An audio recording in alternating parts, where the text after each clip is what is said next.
على مستوى اقل. يحاول ابراهيم خليل الدخول داخل منطقه الجزاء، مراوغه يشد مراوغه رائعه قام بها ابراهيم خليل. شوف الجماهير الكبيره اللي تحولت من مدينه اسوار لمدينه صبرات لمتابعه فريق الجزيره.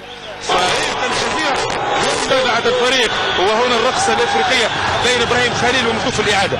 شوف ابراهيم خليل كيف مر من السلوسي القطعاني تلعب او يلعب ذاك هذا اللاعب دور كبير، ولاحظ التسديد عكس حركة الحارس مهند الدكالي اللي حوار بين اللاعبين، كرة غير مركزة، هنا هجمة وحارس مرمى يخطي. هدف ثاني، نعم هدف ثاني عن طريق نفس اللاعب ابراهيم خليل.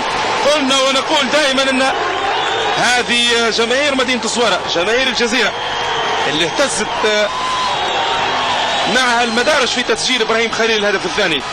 من الإعادة شوف كرة ملعوبة بحركة جميلة مرت لابراهيم خليل، ولكن مهند الدكالي ما كانش موفق، استلم الكرة وسقطت منه لتجد ابراهيم خليل اللي تابع الكرة. دائما نقول نحن المعلقين ان على اللاعبين المهاجمين متابعة كل الكرات. من الممكن انك تجد الكرة امامك مثل ما شاهدناها الان في لقطة لابراهيم خليل اللي هذا الطيب محافظ اللي كان